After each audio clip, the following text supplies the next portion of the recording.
सिन्दूरारुणविग्रहां त्रिनयनां माणिक्यमौलिस्फुरत्तारानायकशेखरां स्मितमुखीमापीनवक्षोरुहां पाणिभ्यामलिपूर्णरत्नचषकं रक्तोत्पलं बिभ्रतीं सौम्यां रत्नघटस्थरक्तचरणां ध्यायेत् परामम्बिकाम् अरुणां करुणातरङ्गिताक्षीं धृतपाशाङ्कुशपुष्पबाणचापाम् अणिमादिभिरावृता मयूखैः अहमित्येव विभावये भवानीम् ध्यायेत् पद्मासनस्थां विकसितवदनां पद्मपत्रायताक्षीं हेमाभामपीतवस्त्रां करकलितलसद्येम पदमाम्बराङ्गीं सर्वालङ्कारयुक्तां सततमभयदां भक्तनम्रां भवानीं श्रीविद्यां शान्तमूर्तिं सकलसुरनुतां सर्वसम्पत्प्रदात्रीं नारायणी नमोस्तुते।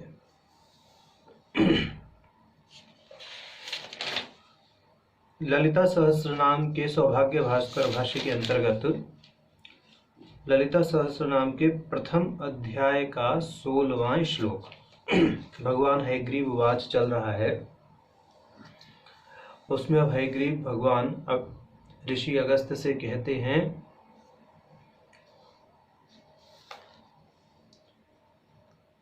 उपासकाय शुद्धाय देयम नाम सहस्रकम यानी नाम सहस्राणि सद्यः सिद्धिप्रदानि वै तंत्रेषु ललिता देव्यास्तेषु मुख्यमिदं मुने श्रीविद्यैव तु मंत्राणां तत्र का तीर्थ्यता परा।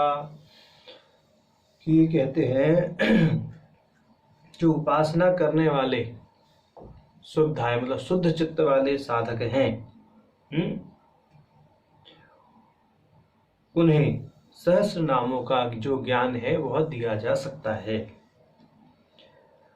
तंत्र में तंत्रेषु ललिता देव्यास्तेषु मुख्यम इदम मुने कि तंत्र में ललिता देवी के ये जो 1000 शक्तिशाली नाम हैं, यद्यपि पुराणों में भी भगवती के नाम अनेक प्रकार से कहे गए हैं, सहस्र नाम हजारों प्रकार से कहे गए हैं, उनमें यह जो सहस्र नाम है यह सर्वश्रेष्ठ है।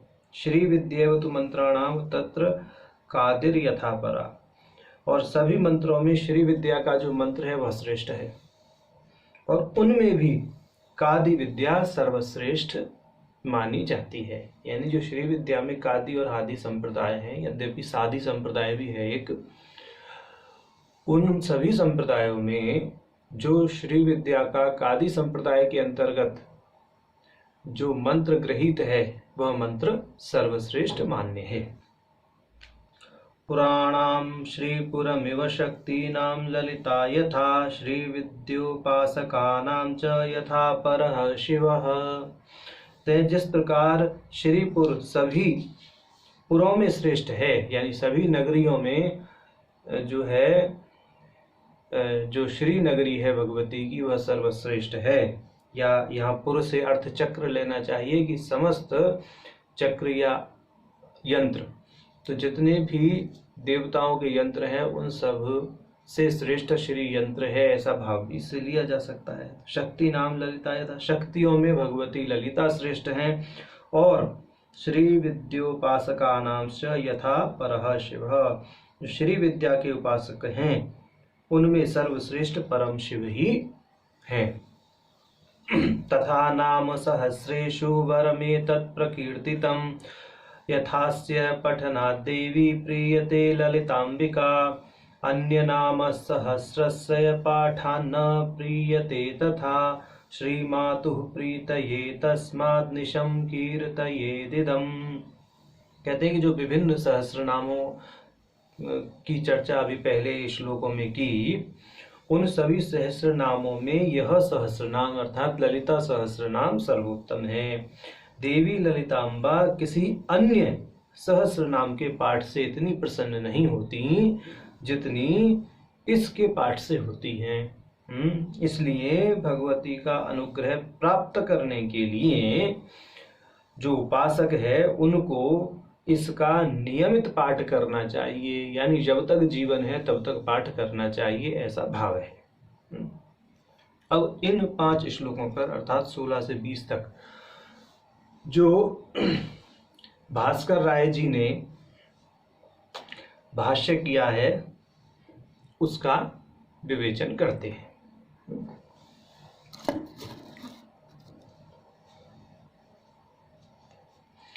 उपासकाय शुद्धाय देय नाम सहस्रकम यानी नाम सहस्राणि सद्य सिद्धि प्रदानी वै। इसके भाष्य में वह कहते हैं कि उपासक शब्द का वे व्याख्या करते हैं, कहते हैं नित्य नैमित्तिक कर्माचरण पूर्वकम सर्वत्र देवी अभेद भावनाख्या मानसी क्रियोपास्ति तद्वानुपासकः।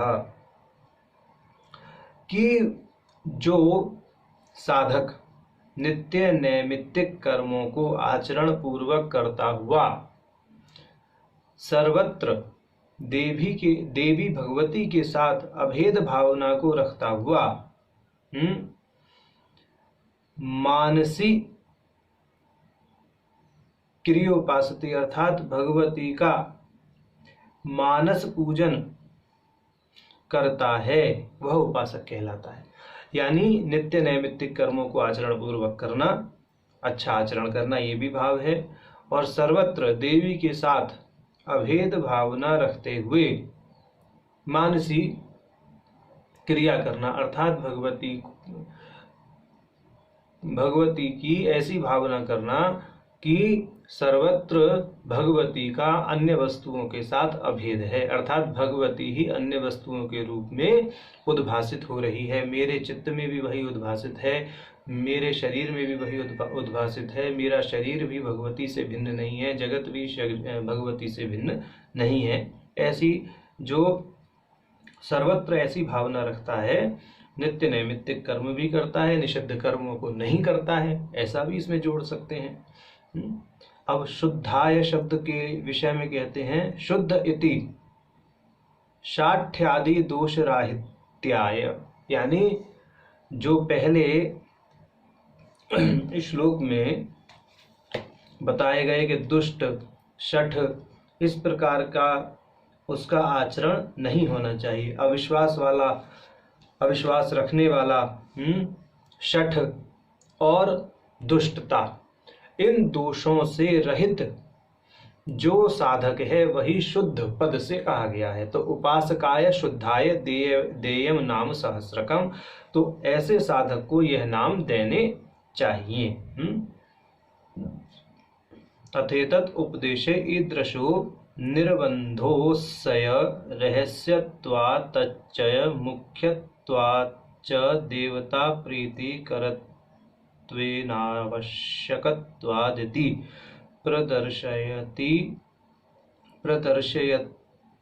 प्रदर्शयति तुमुत्तरे ग्रंथ संदर्भो नामारंभाविकः।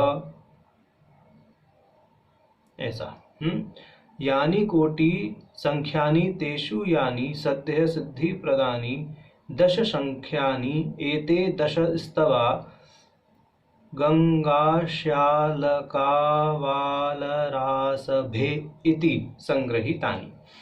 अब ये कह रहे हैं कि ये जो भगवती के नामों की बात है, यानी नाम सहस्राणी सद्य सिद्धि प्रदानी वही, कि ये जो नाम है यह बहुत शीघ्र ही क्या करता है, साधकों को सिद्धि प्रदान करता है। यह सर्वश्रेष्ठ सहस्र नाम कहा गया है। अब यहाँ भास्कर राय जी एक रोचक तथ्य उद्भासित करते हैं कि जैसे अभी बताया कि भगवती के बहुत सारे नाम कहे गए हैं, पुराणों में भी सहस्र नाम कहे गए हैं और भी सहस्र नाम कहे गए हैं। तो प्रकारांतर से देखा जाए, जितने भी देवता हैं, चाहे वो शिव हैं, विष्णु हैं, गणेश हैं, और बाकी अन्य भगवतियाँ, चाहे वह काली हैं, चाहे वह दुर्गा हैं, चाहे वह साक्षात ललिता देवी हैं, उनकी प्रत्यांग भूता मंत्रणी दंडनी आदि, उन सबके जो सहस्र नाम है प्रकारांतर से भगवती के ही नामों का उल्लेख करते हैं, ऐसा समझना चाहिए। तो ये कहा है कि उन सभी सहस्र नामों का पाठ करने से इतना फल प्राप्त नहीं होता जितना यह जो ललिता सहस्र नाम अब अगस्त्य को भगवान हयग्रीव देने वाले हैं, इसके पाठ करने से फल प्राप्त होता है।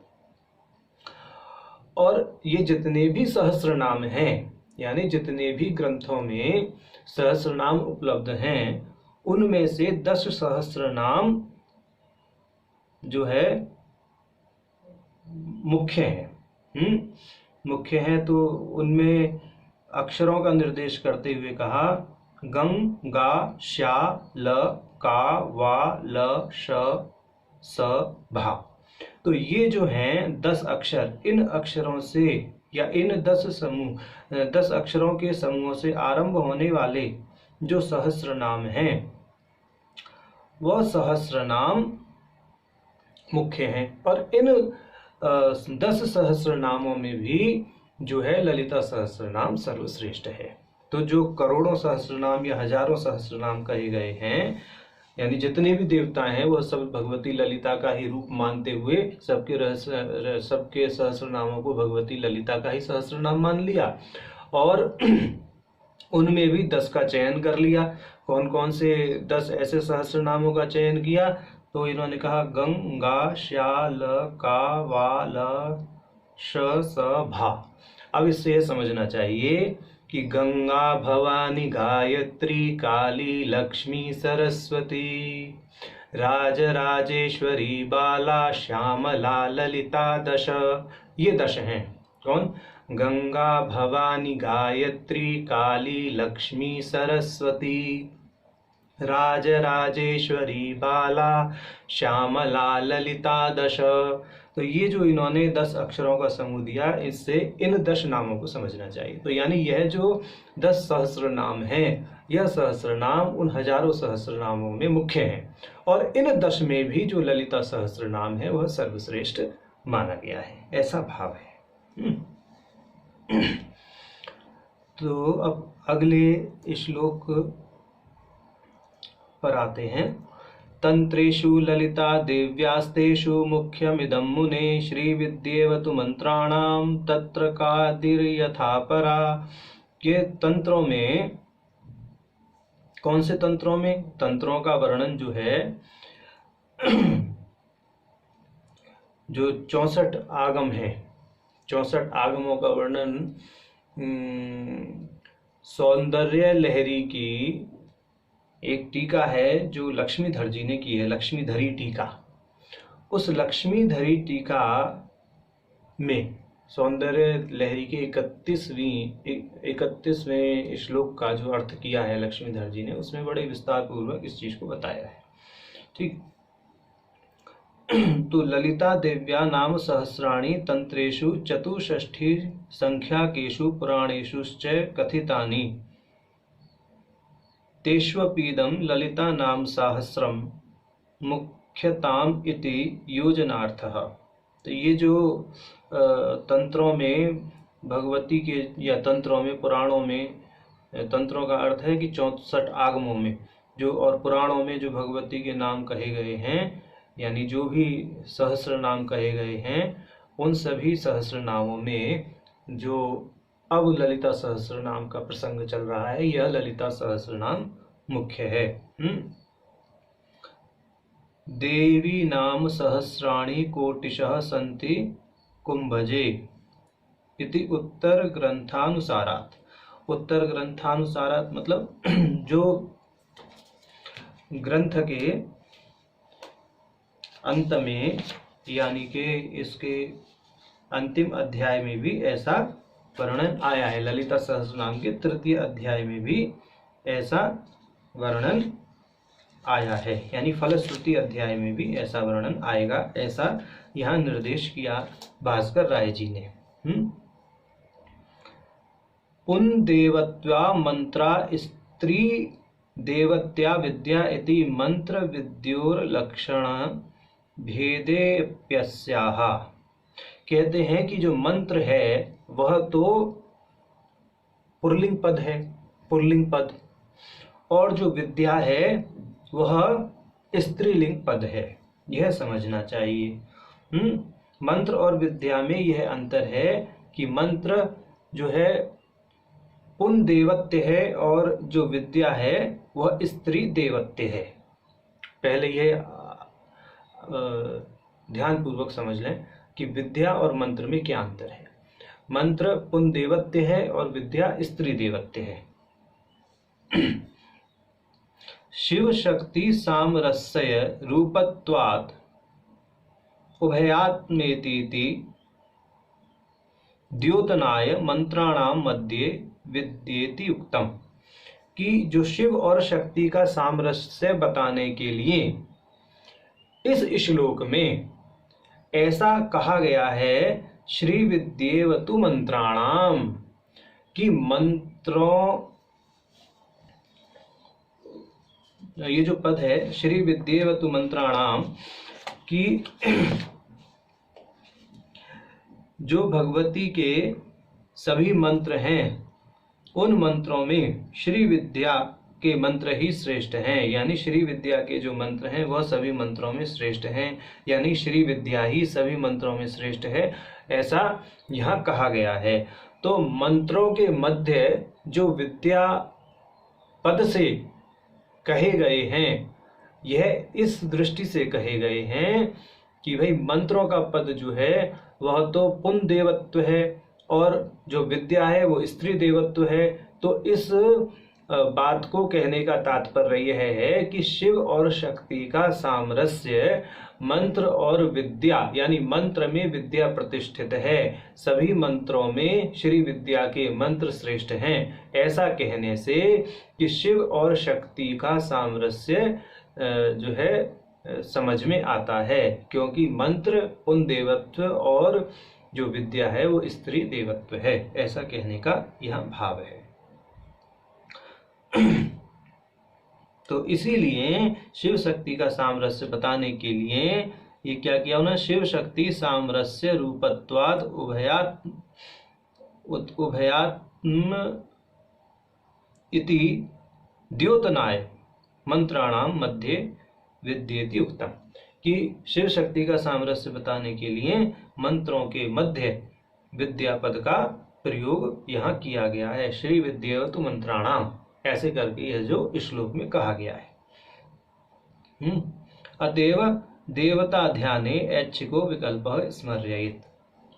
स्मर्यते। ठीक, ये हुआ। आगे कहते हैं, पुं रूपम वा स्मरेत देवी स्त्री रूपम वा विचिंतयेत अथवा निष्कलम ध्यायेत सच्चिदानंद लक्षणम। तो अब ये कह रहे हैं कि अब आप भगवती का स्मरण जो है अपनी इच्छा के अनुसार विकल्प से कर लीजिए। क्योंकि चाहे जो भगवती है वस्तुतः वह तो लिंगातीत है, वो उसमें पुरुष स्त्री नपुंसक आदि कोई भेद है ही नहीं। तो यहाँ पर इन्होंने यह जो है प्रमाण देते हुए कहा है कि पुं रूपम वा स्मरेत देवी स्त्री रूपम वा विचिंतयेत अथवा निष्कलम ध्यायेत सच्चिदानंद लक्षणम। कि जो भगवती हैं, भगवती का ध्यान आप विकल्प से करें, पुल्लिंग करें, स्त्रीलिंग के रूप में करें, अथवा निष्कल ध्यान करें सच्चिदानंद के रूप में, बिना किसी उपाधि के, यानी उपाधि रहित जो है तत्व का ध्यान करें। कोई उसमें भेद सिद्ध नहीं होता, क्योंकि भगवती ही समस्त लिंगों में उद्भासित होती है, किसी भी प्रकार का कोई भी भेद नहीं है। इति माला मंत्रेपि स्त्री पुंस भेदेन भेदः। चलिए, यदि अगर भेद माना भी जाए तो उस पर थोड़ा सा चर्चा कर लेते हैं कि जो माला मंत्र है, अभी माला मंत्र क्या होते हैं अभी उसके विषय में बताएंगे आगे। कि जो माला मंत्र है यानी जो भगवती का सहस्त्र नाम है उसमें भी क्या है कि भगवती के कुछ ऐसे नाम आ गए हैं जो पुल्लिंग हैं। तो माला मंत्र में भी नामों का उल्लेख इस प्रकार आता है, जैसे कौन कौन से हैं। एतत् अभिप्रायेणैव गुणनिधि श्रीमाता परंज्योतिर इत्यादीनि नामानि त्रिलिंगानि संभवन्तिस्यन्ते। कहने का अर्थ है कि ललिता सहस्रनाम में कुछ नाम ऐसे हैं कि जो तीनों लिंगों में ही ग्राह्य हैं, जैसे गुणनिधि, श्री माता, परंज्योति, इसके अतिरिक्त लावण्य शेवधि, तो इत्यादि से समय लावण्य शेवधि भी। तो ये जो तीनों चारों नाम हैं, मुख्य तो इन्होंने तीन ही नाम बताए, लावण्य शेवधि तो हम अपनी तरफ से बता रहे हैं, वह भी एक ऐसा नाम है जो तीनों ही लिंगों में परिगणित हो सकता है। तो ये कह रहे हैं कि स्वयं वहां पर ये तीन नाम ऐसे उपलब्ध हैं। कहाँ? ललिता सहस्रनाम में। तो आप किसी भी प्रकार से भगवती का चिंतन करें, किसी भी लिंग में उसका चिंतन करें, उससे किसी भी प्रकार का कोई दोष उत्पन्न नहीं होने वाला। अथवा कूटत्रयात्मकत्वेपि पंचदशस्वर घटितत्वात् पंचदशाक्षर चालित्व सूचनाय मंत्राणाम इति उक्तम्।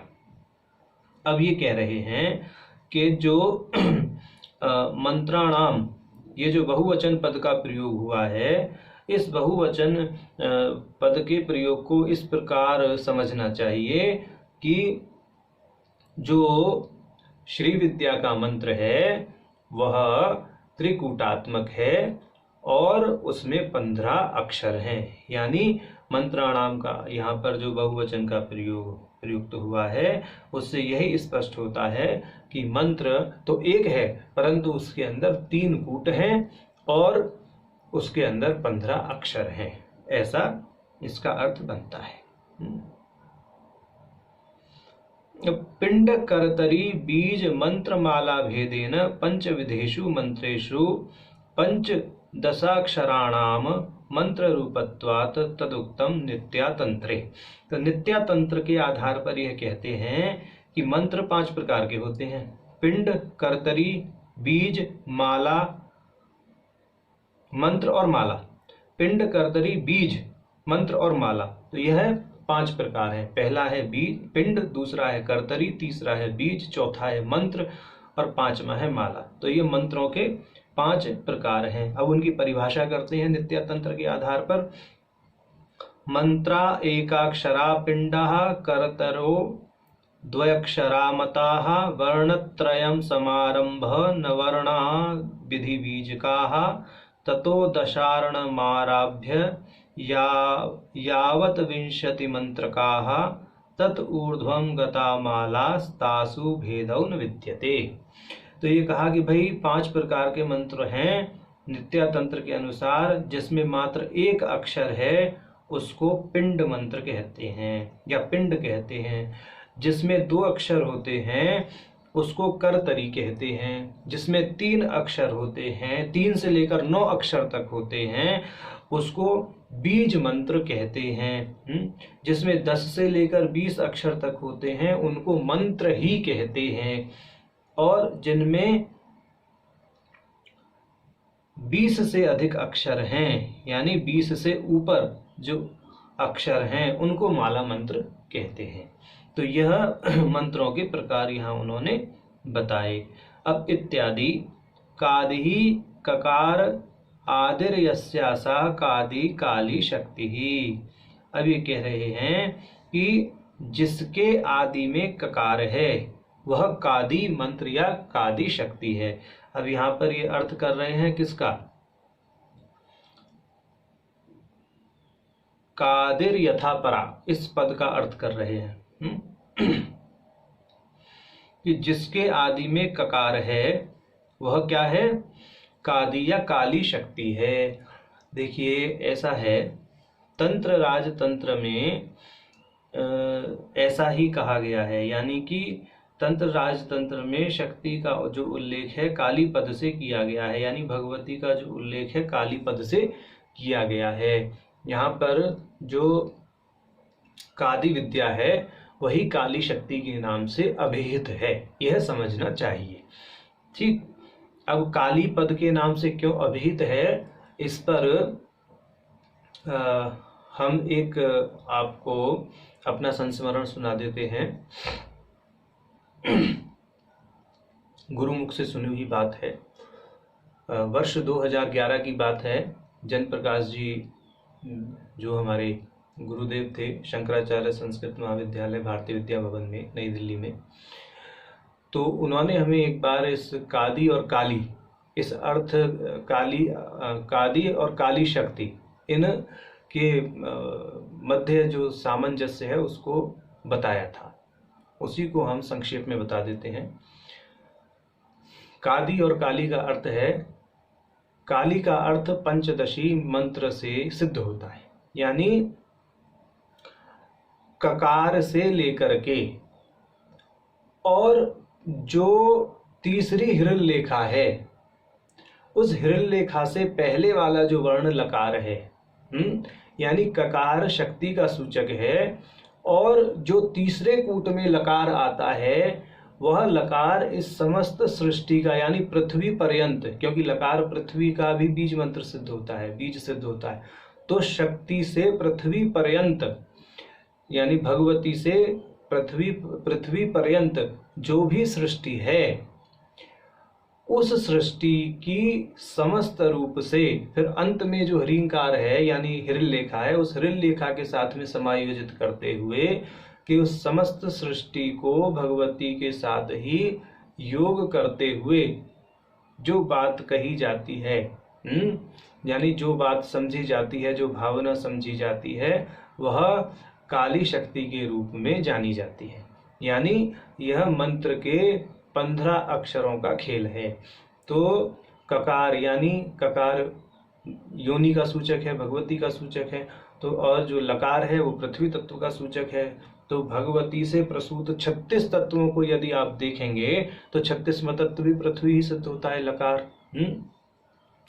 तो लकार सिद्ध होता है। हालांकि उसको 36 तत्वों को जब हम वर्णों के आधार पर प्रदर्शित करते हैं तो क्षकार से करते हैं, परंतु यहाँ क्षकार नहीं, यहाँ पे पृथ्वी के बीज की बात कर रहे हैं हम। उसको प्रदर्शित करने वाले वर्ण की बात नहीं कर रहे हैं। 36 वर्णों में जो प्रदर्शित करता है वो क्षकार करता है, वह अलग विधि है, परंतु जो बीज मंत्र है पृथ्वी का वो लकार है।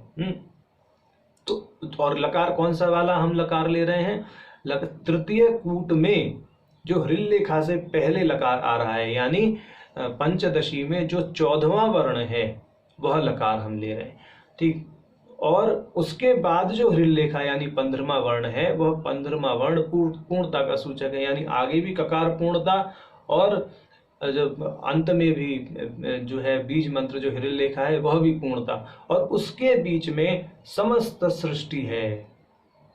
यानी जो सृष्टि है ये भगवती से संपुटित है, भगवती के अंदर ही समाई हुई है, ऐसा भी इसका अर्थ लिया जाता है। समस्त जो काल है वह इसी के अंदर समाया हुआ है, इसलिए इसको काली शक्ति भी कहते हैं। तो यह अनेक अनेक प्रकार से अर्थ जो है जो मर्मज्ञ लोग हैं वह इसका करते हैं। ठीक, यहाँ पर जो अर्थ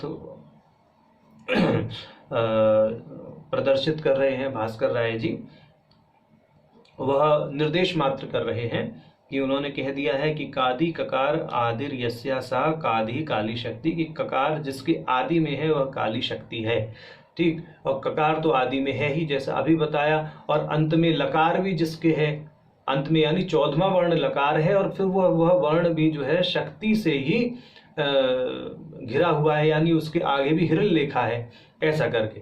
तो ककार से प्रारंभ होने वाली जो विद्या है वह काली शक्ति के नाम से कही जाती है, ऐसा भाव है। त इति तंत्र राज प्रसिद्ध कादी नामक शक्ति अभिन्ना वा, कि ये जो तंत्र राज में कही गई काली नामक शक्ति है उससे अभिन्न है। अतएव कादी संज्ञा भवत पूज्या या शक्ति सर्वसिद्ध है इत्यादि तत्रैव देवी प्रति शिव वाक्यम सचा। तो ये कहते हैं कि इस प्रकार ये जो तंत्र राज में कहा गया है, ऐसा समझना चाहिए। अब ये आगे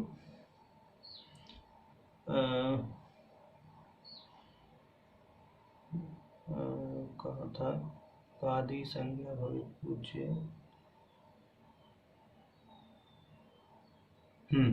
अब साच काम योनि कमला वज्रपाणिर्गुहा हसा मातर ईश्वा भ्रमिंद्र पुनर्गुहा सकला माया च पुरुषेशा विश्व माता दिविद्या। यह जो मंत्र है ये दिव्य अथर्व शीर्ष का 14वां मंत्र है। इस मंत्र में भी जो है पंचदशी विद्या के विषय में ही क्या किया गया है, उल्लेख किया गया है, ऐसा यह कहते हैं। और इन्हीं संकेताक्षरों से काम योनि कमला वज्रपाणि गुहासा, इन्हीं संकेताक्षरों से क्या है कि पंचदशी मंत्र को समझना चाहिए। पंचदशी मंत्र का स्वरूप जो लोग देखना चाहें वह दुर्गा सप्तशती के प्रारंभ में जो दिव्य अथर्व शीर्ष दिया गया है उसके 14वें मंत्र का अर्थ देख लें। वहां पर स्पष्ट रूप से यह बताया गया है, जो कादी विद्या है उसका उल्लेख कर दिया गया है, कामो योनि कमला वज्रपाणि गुहा हसा, इस मंत्र के आधार पर। इति अथर्वणैः पठ्यमान त्रिपुर सूक्तस्थाया स्थायाम ऋच युद्धता। तो ये क्या है कि अथर्व दिव्य अथर्व शीर्ष में उद्धृत है। तंत्र भेदे नोद्धृतानां विद्यानां सर्व वेदांत प्रत्यय न्यायेन एकेपि उपासक उच्चानुसारेण कल्पितं तारतम्यपि इति आह परेति।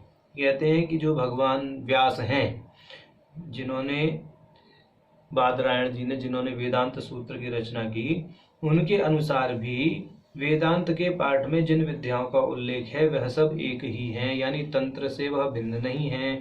जो भी वहाँ निर्देश किए गए हैं उनमें कोई भेद नहीं है। फिर भी उपासक की बौद्धिक क्षमता के अनुसार उसमें विभिन्नता प्रतीत होती है। यानी जो भेद कहीं दिखाई भी देता है वेदांत में, तंत्र में या अन्य अन्य श्रुतियों में, वह तो सब अपनी अपनी योग्यता के आधार पर दिखाई देता है। जिसने भगवती का प्रत्यक्ष अनुभव कर लिया है उसको कहीं भेद दिखाई नहीं देता। अब कहते हैं भावार्थ प्रभृत्यर्थानां सर्वेषां तत्रैव सामंजस्यात्, कि सभी जगह क्या है, सामंजस्य है, एकत्व है। किसका? वर्णों का, सृष्टि का, भगवती का, साधक का, विद्या का, चक्रराज का, इन सब का सर्वत्र एकत्व है, कहीं कोई भेद नहीं है, ऐसा समझ लेना चाहिए।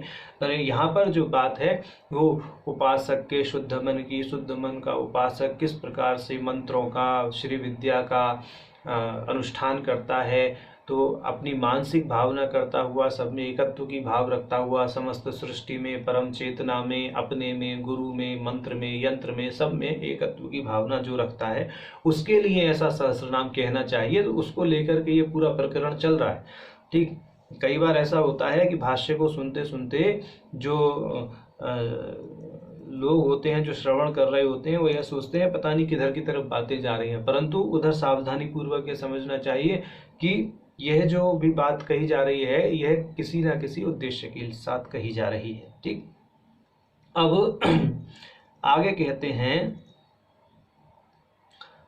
सप्तत्रिंशदक्षरैः षट्त्रिंशत् तत्त्वातीत रूपायाः कादि विद्यातिरिक्ता स्वसंभववाच्येति भावः तद इदम अस्माभिः परिवस्या रहस्य एव विद्यांतरेषु तत् सामरस्य प्रदर्शनम पूर्वम निरूपितम। अब ये कह रहे हैं कि कादी विद्या जो है सभी विद्याओं में श्रेष्ठ है, क्योंकि अन्य विद्याओं में संपूर्ण जो 37 अक्षर हैं उन 37 अक्षर से क्या है 36 तत्वों का प्रदर्शन किया गया है। 36 मुख्य तत्व से शिव से लेके और पृथ्वी तक तंत्र में ये 36 तत्व हैं। जो लोग इनका अध्ययन करना चाहते हैं वह कोई मौलिक ग्रंथ तंत्र दर्शन का पढ़ लें, जैसे प्रत्यभिज्ञा हृदय दर्शन आदि है। वो प्रत्यभिज्ञा हृदय है, प्रत्यभिज्ञा दर्शन का ग्रंथ क्षेमराज जी का संक्षिप्त ग्रंथ है, उसका आद्योपांत अध्ययन कर लें तो आपको पता लगेगा कि 36 तत्व क्या है, किन किन वर्णों से उनको बताया गया है। उसमें कहीं ना कहीं आपको उसकी टीका में इसके विषय में प्राप्ति हो जाएगी। और जो 37 में की बात कर रहे हैं तो 37वां अक्षर इन 36 वर्णों से तीत कहा गया है, तो वो 37वां है। तो कहते हैं कि भाई 37 अक्षरों से 36 तत्वों के साथ 37वां जो परम तत्व है उस यानी तत्वातीत रूप जो है उसको भी दर्शाया गया है। और यह जो है कुछ अनुरूप सिद्ध नहीं होता, ऐसा भाव आ सकता है किसी साधक के मन में कि भाई श्री विद्या तो सर्वश्रेष्ठ है, उसमें 15 अक्षर हैं और तंत्र में 36 अक्षरों 36 तत्वों को और एक परम तत्व को कुल मिलाकर के 36 + 1 37 अक्षरों से दर्शाया गया है। तो ऐसा कोई तारतम्य घटित सा होता हुआ नहीं दिखता। तो उसका जो निराकरण है वो भास्कर राय जी ने वरिवस्या रहस्य में जो है किया है।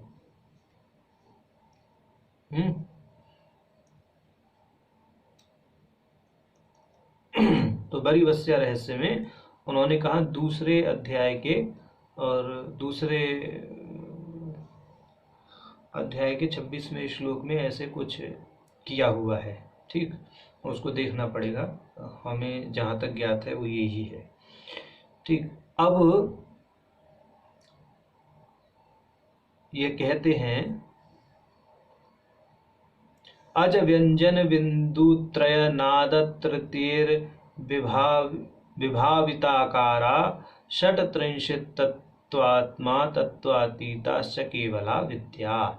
ये कह रहे हैं कि ये जो आकार है, व्यंजन है, 3 बिंदु 3 नाद हैं, इनसे कुल मिलाकर के इनमें से 26 ऐसे वर्णों का चयन किया गया है जिनसे 36 ऐसे वर्णों का चयन किया गया है जिनसे 36 तत्वों को जो है बताया गया है। और इसके अतिरिक्त एक तत्वातीत जो है तत्व भी है, परम तत्व भी है, जिसका विवेचन किया गया है। यह वरिवस्या रहस्य में प्राप्त होता है। इति किंच यदक्षरेकमात्रेऽपि संसिद्धे स्पर्धयते नरः रविताक्षर्येन्दुकन्दर्पः शङ्करानलविष्णुभिः यदेकादशमाधारं बीजं कोणत्रयात्मकं ब्रह्माण्डादिकटाहान्तं जगद्यापि दृश्यते। ये कह रहे हैं कि जो कादि विद्या है उसकी श्रेष्ठता इतनी है, यद्यपि वो ठीक है कि 36 तत्वों को किस प्रकार दर्शित किया गया, 37वां तत्व क्या है वह एक अलग विषय है, वो बोल दिया वरिवस्या रहस्य में देखो। पर आगे ये कहते हैं कि श्री विद्या की श्रेष्ठता इतनी है कि यदि उसके एक भी वर्ण का ज्ञान हो जाए अच्छी प्रकार से, तो यदि एक भी वर्ण का उसका ज्ञान हो जाए उपासक को अच्छी प्रकार से, तो कौन कौन, रवि यानी सूर्य, गरुण, कंदर्प, शंकर, अनल और विष्णु भी उससे ईर्ष्या करने लगते हैं। यानी साधक को यदि इस विद्या का मर्म पता लग जाए, एक भी अक्षर का मर्म पता लग जाए, तो उससे रवि आदि ये जो देवताओं के नाम परिगणित कराए, ये सभी क्या करने लगते हैं, ईर्ष्या करने लगते हैं।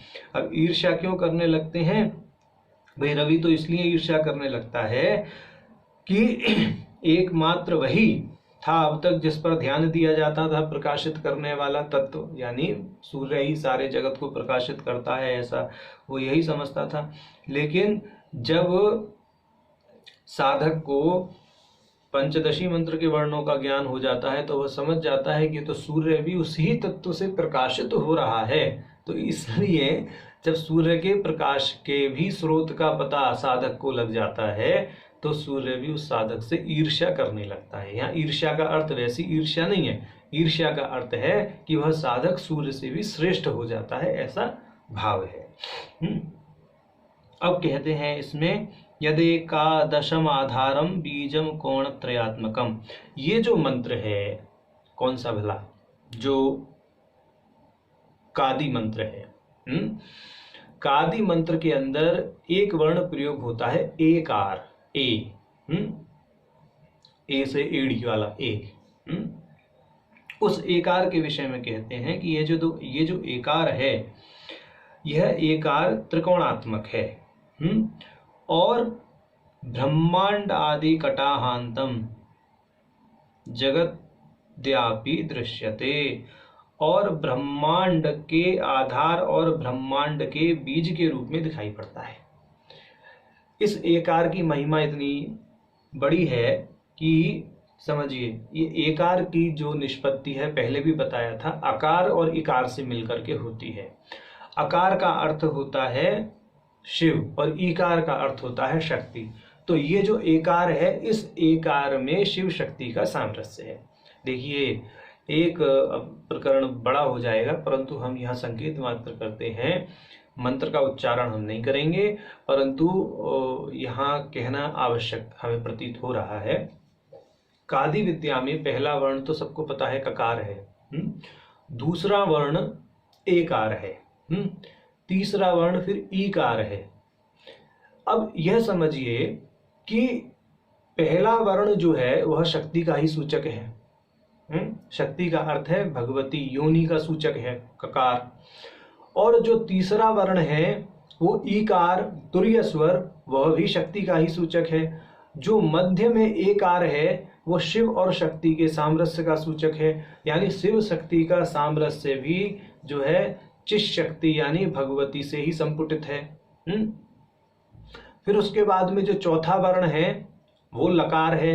लकार से क्या समझना चाहिए, इस सृष्टि की जो सृष्टि का बीज वह लकार है, यानी जहां तक सृष्टि प्रसूत होनी है, यतो वा इमानि भूतानि जायन्ते, जहां तक सृष्टि प्रसूत होनी है, यानी पृथ्वी तत्व तक जो सृष्टि प्रसूत होनी है उसका बीज लकार के रूप में है। उसके बाद में फिर हिरण्यलेखा है।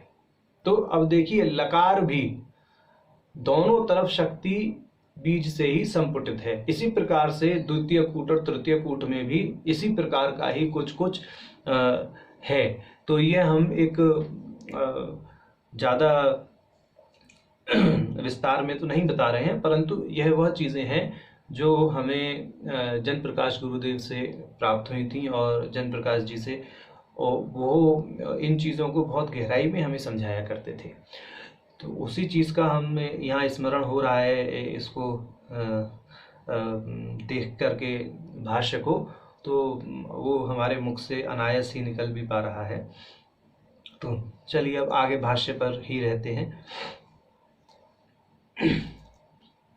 अब आगे कहते हैं, इत्यादेर गुरु मुख एक वेद्यो रहस्यार्थो न हादि विद्यासु सामंजस्य, कि ये जो रहस्य है, जो अभी ये बताया कि 11वां जो वर्ण है, 11वां वर्ण एकार होता है ना, ए आ ई उ ऊ री री ली री ए, तो ये जो 11वां वर्ण है एकार, इस प्रकार से जो यहाँ बताया गया कि वह शिव शक्ति का सामरस्य वाला वर्ण है और वह दोनों तरफ शक्ति से संपुटित है, ऐसे ही अन्य अन्य अन्य वर्णों की का जो रहस्य है वह सब अपने गुरु के मुख से समझना चाहिए, अपने गुरु के मुख से सुनना चाहिए। ठीक है, ऐसा है। अब कहते हैं, चत्वार ई विभ्रति क्षेमयन्तः इति अत्रापि कादी पक्ष एवं स्वरसत्यके। कहते हैं कि कुछ महाजन लोग ये कहते हैं कि भाई जो ऋग्वेद की श्रुति है, कौन कौन से, चत्वार ई विभ्रति क्षेमयन्तः के, इसमें जो 4 ईकार हैं, 4 ईकार हैं ही, कादी विद्या में भी है, आदि विद्या में भी है, ठीक। कादि विद्या में जैसे पहले बताया कि एक तो प्रथम कूट में का के बाद में का के बाद में एकार, एकार के बाद ईकार है, उसके बाद में फिर 3 ईकार हिरण्यलेखा में है। तो इस प्रकार के से कुल जो है 4 ईकार इसमें सिद्ध होते हैं। तो कहते हैं कि यह कादि विद्या के सर्वथा अनुरूप है। किंतु गोपनीय अर्थ यह है इसका कि यह जो श्रुति का अर्थ है, हादि पक्षे भी तुल्यति तु रहस्यम, यह रहस्य है कि हादि पक्ष में भी तुल्य रूप से लगता है, ऐसा जानना चाहिए। ये है, देखिए कादि हादि में ऐसा अंतर है कि जो हादि विद्या में जो तृतीय कूट है उसका उच्चारण पहले होता है। तो वहां थोड़ा सा भेद तो है, परंतु उसमें जो ईकार है यानी जो ई वर्ण है वह भी 4 ही रहते हैं। तो उससे किसी प्रकार का कोई भेद श्रुति, मतलब श्रुति जो बोलती है वह दोनों ही मंत्रों में लागू होता है वचन, ऐसा है। तो त्रिपुर तापनी उपनिषद का एक कथन कहते हैं, त्रिपुरोपनिषदपि अथेतस्य परम गहपरम व्याख्यास्मः, कि जो विद्या का जो अत्याधिक गोपनीय भाग है अब उसका वर्णन करते हैं। तो इससे आगे चलकर यह प्रमाणित किया जाता है। अब क्या कहते हैं वो, प्रमाणित क्या करते हैं वो यह बताते हैं कि भाई श्री विद्या का जो कादि मंत्र है उसमें 3 कूट हैं। ठीक, 3 कूट हैं, 15 अक्षर हैं। गायत्री मंत्र में भी 3 पद हैं। उसमें जो तत्पद है वो का से समानता रखता है। इसी प्रकार से उन्होंने अलग अलग प्रकार जो भी 24 वर्ण हैं उन 24 वर्णों की समानता इन 15 वर्णों के साथ में होती है। अब हम आपको एक बहुत विशेष बात बताते हैं कि वरीवस्या रहस्य में इस पर बहुत विस्तार पूर्वक प्रकाश डाला गया है। और हमारे जो वो रहस्य वाली बात है तो उसको तब बाद में ही बताएंगे, क्योंकि इस पर एक विशेष भाष्य लिखा हुआ है मंत्र का, श्री विद्या के पंचदशी कादि मंत्र का। उसका हमने उस भाष्य का अनुवाद किया है और वह भाष्य पूर्ण रूपेण गायत्री मंत्र के साथ सामंजस्य रखता हुआ है। तो भी उस पर ज़्यादा चर्चा करना इस समय उचित नहीं है, वह तब कभी उसका भाष्य ही लेकर के बैठेंगे आप लोगों के समक्ष, तब अच्छा लगेगा। तो ये है। अब ये कहते हैं इत्यादि ना गायत्री पंचदश्योर एक रूपत्वम वक्तुम तद पद ककार यो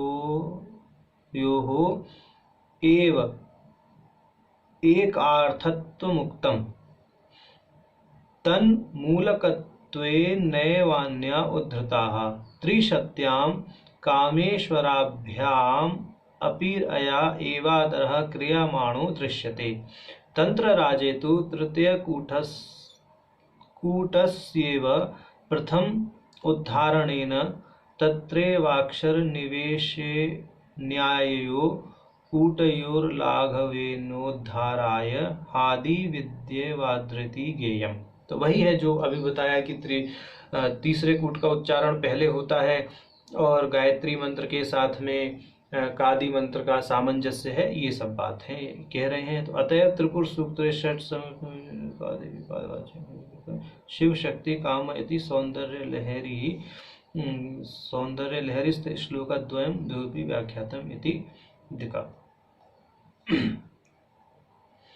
तो ये कह रहे हैं अब कि कादि हादि विद्या के विषय में बताया कि कादि विद्या का जो तृतीय कूट है उसका पहले उच्चारण करिए तो वह हादि विद्या हो जाएगी। कादि विद्या के पश्चात ही इसको व्यवहार में लाया जाता है, यानी कादि विद्या ही हादि विद्या के मूल में है, ऐसा कह रहे हैं। तो ऐसी मान्यता किसी एक विशेष संप्रदाय की है। यह भी इन्होंने अपने भाष्य में स्पष्ट किया है ऐसा कह करके। और उपनिषद भी इसी मान्यता का समर्थन करता है। और सौंदर्य लहरी के 32वें और 33वें श्लोक को कादि या हादि विद्या का ही माना जा सकता है। यानी वहाँ पर जो श्लोक है लक्ष्मीधर टीका का अध्ययन कर लेना चाहिए, जो इस विषय को ज़्यादा गहराई से जानना चाहते हैं। अब 18वां श्लोक कहते हैं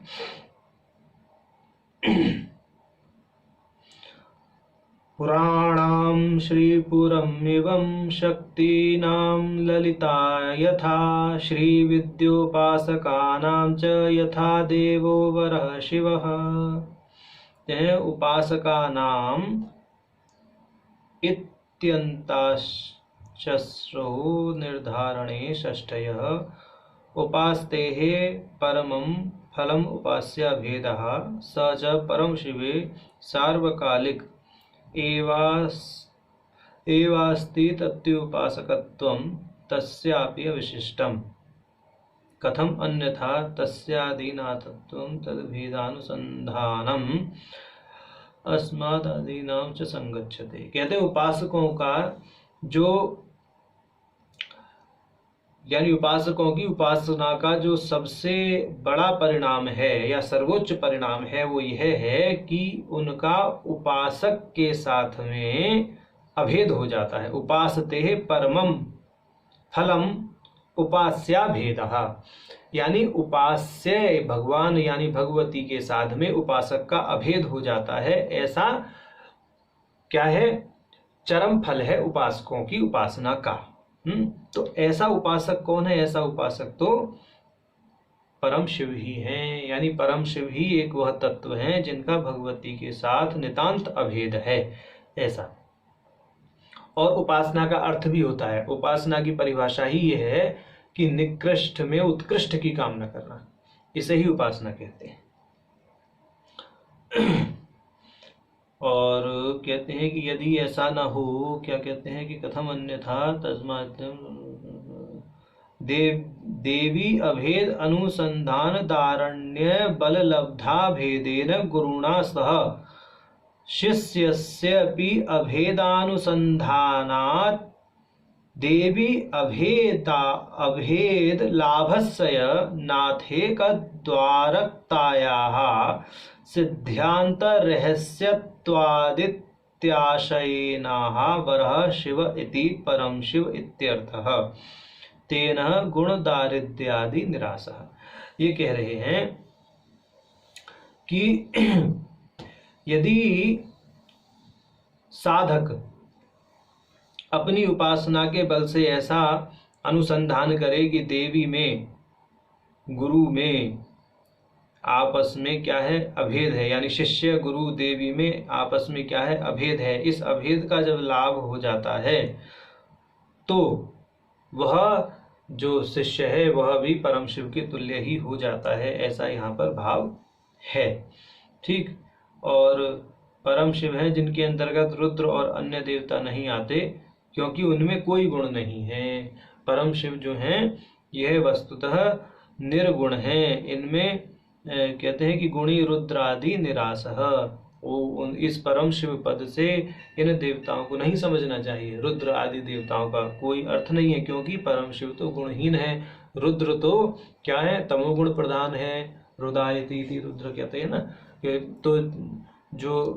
तो वहां पर सबकी गुण की लीला है, परंतु जो परम शिव है वो गुणातीत है, ऐसा भाव है। तथा नाम सहस्रेषु वरमेतत् प्रकीर्तितम। ये अर्ध श्लोक है, अर्थ इसका सीधा सीधा स्पष्ट है। और अगला अब बोलते हैं, अगला श्लोक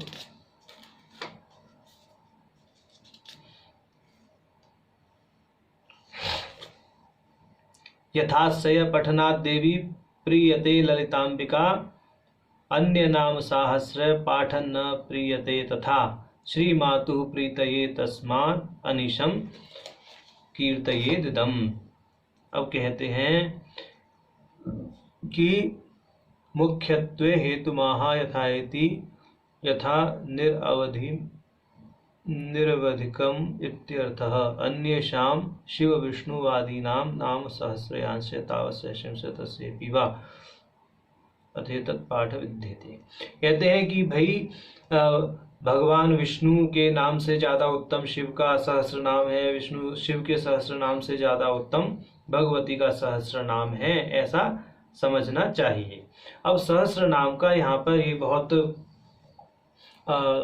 मतलब महत्व महात्म्य बताते हैं कि इसका पाठ करने से भगवती शीघ्र ही प्रसन्न हो जाती हैं। कहते हैं कि प्रीतये इति तादर्थ चतुर्थ्या सर्वेभ्य कामेभ्य इत्यादाविव कीर्तन करणक नाभाव्यत्य प्रतीति इदम इति तु धात्वर्थ कर्म सूक्त नेतु अतएव तेन न्यायेन विनियोग भंगेन सत्वर्थ लक्षणानां सहस्र कीर्तन श्री माधव प्रीति भावी इति विद्धे पर्यवसितार्थः अथवा सोमादि द्रव्याणां याग साधनत्वेन तृतीया श्रुतेः प्रत्यक्षन्त्या वाणिगतं सत्वादि